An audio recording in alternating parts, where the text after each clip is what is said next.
सो है गाइस, कैसे हैं आप लोग। तो पिछले लेक्चर में हम देखे थे कि स्ट्रक्चर ऑफ एटम का इंट्रोडक्शन, ठीक है। तो कैसे आपका जो है वो इंट्रोडक्शन हम देख लिए। तो हमने देखा कि कैसे बिफोर क्राइस्ट से एक जो नोशन था कि atoms are the fundamental blocks, फिर आपका आया जॉन डल्टन। कब आया? 19th सेंचुरी में। तो उन्होंने क्या बोला, उन्होंने फॉर्मुलेट किया एटॉमिक थ्योरी।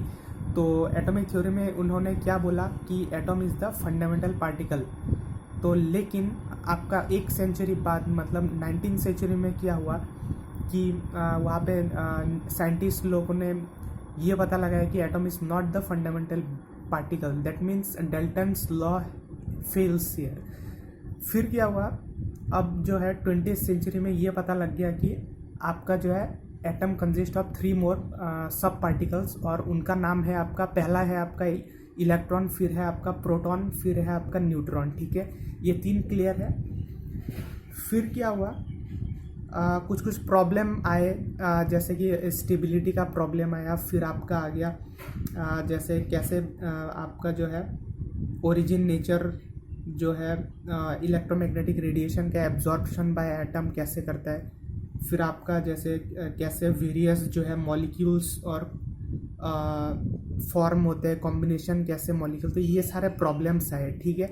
तो आपका जो है इस टॉपिक में हम इस लेक्चर में हम देखेंगे बेसिकली सब एटॉमिक पार्टिकल्स, ठीक है। तो सब एटॉमिक पार्टिकल्स जो है यहाँ पे हम फोकस करेंगे डिस्कवरी ऑफ इलेक्ट्रॉन, ठीक है। वीडियो को पेशेंटली आप देखते रहिए, क्योंकि हम यहाँ डिस्कस करने वाले हैं सब atomic particle and discovery of electron, ठीक है। तो सब एटॉमिक पार्टिकल, ठीक है।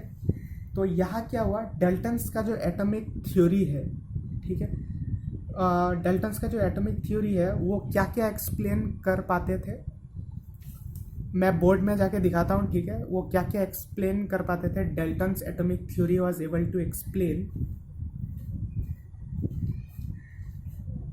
Number 1, law of definite proportion.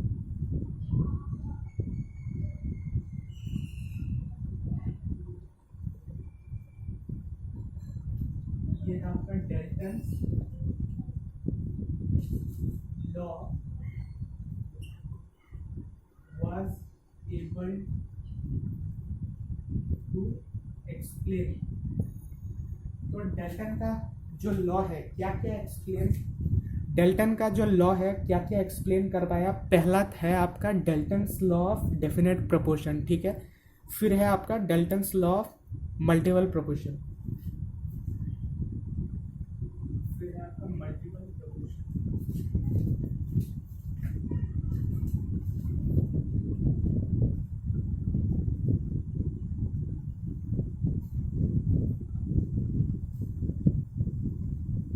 फिर है आपका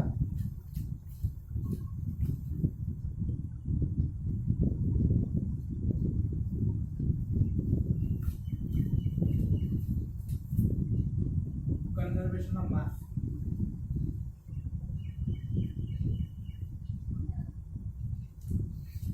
ठीक है। तो अब देखिए ये 3 जो है आपका, पहला है आपका वो देखिए लॉ ऑफ डेफिनेट प्रोपोर्शन, फिर है आपका लॉ ऑफ मल्टीपल प्रोपोर्शन और law of conservation of mass, ठीक है। आपका ये 3 जो लॉ है डल्टन का लॉ प्रूफ कर सका था, ठीक है।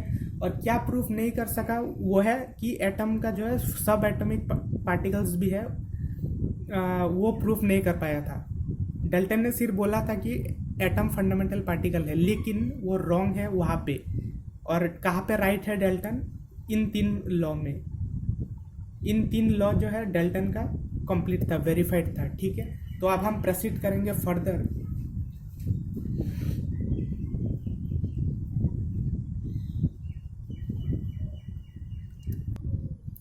ठीक है, अब हम आ जाते हैं डिस्कवरी ऑफ इलेक्ट्रॉन्स पे, ठीक है। तो डिस्कवरी ऑफ इलेक्ट्रॉन्स में जो पहला बड़ा नाम है वो है 1850। आप देखिए वो मैं पॉइंट कर रहा हूँ 1830 में माइकल फेराडे, ठीक है। कौन सा ईयर में आ गए हम? 1830, ठीक है। माइकल फेराडे, पहला क्या था? जॉन डल्टन। अब जो है माइकल फेराडे आ गया है फ्रेम में, ठीक है। तो माइकल फेराडे ने क्या किया आपका, तो उनका जो है एक बड़ा योगदान है डिस्कवरी ऑफ इलेक्ट्रॉन्स में, ठीक है। तो आप जो लेफ्ट साइड में, वो लेफ्ट हैंड साइड है, वहाँ देख सकते हैं एक मैंने बनाया है फिगर, और वो है इलेक्ट्रोलाइट, ठीक है। और जो टर्मिनल है, एक है आपका वो आपका कैथोड और एनोड रेस्पेक्टिवली, ठीक है। तो वहाँ क्या है, वो बैटरी से कनेक्टेड है, ठीक है, ठीक है। वो देखिए, तो जो positive terminal of the battery से जो कनेक्ट है वो है एनोड, ठीक है, और जो नेगेटिव टर्मिनल से कनेक्टेड है वो है कैथोड, ठीक है। तो माइकल फेराडे ने क्या किया, उन्होंने बोला कि जब हम एक इलेक्ट्रोलाइट लेते हैं, तो इलेक्ट्रोलाइट ले लिया हमने, अब क्या किया, उसमें बैटरी दे दिया, मतलब हमने इलेक्ट्रिसिटी पास कर दिया। जब हम इलेक्ट्रिसिटी पास करते हैं तब क्या होता है, वो जो एनोड है, मैं दिखाता हूँ कौन सा पोजीशन, ये वाला पोजीशन, ये दो पोजीशन,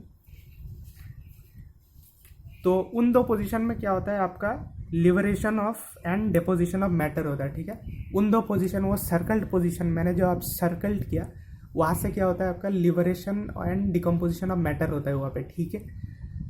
तो उन्होंने, माइकल फेराडे ने कई लॉज दिए, ठीक है। तो अब हम वो नहीं पढ़ेंगे, वो हम क्लास 12 में पढ़ेंगे, ठीक है। तो अब तक आप ये जान लीजिए कि उन्होंने क्या किया, एक एक्सपेरिमेंट किया जहाँ से उन्होंने पता लगाया कि अगर हम इलेक्ट्रोलाइट में इलेक्ट्रिसिटी पास करें through the form of battery, तो क्या होगा, वो सर्कल एरिया में जो है आपका डिपोजिशन ऑफ मैटर होगा, ठीक है। अब देखिए फिर क्या हुआ, 1850 में आ गए, ठीक है। अब हम 1850,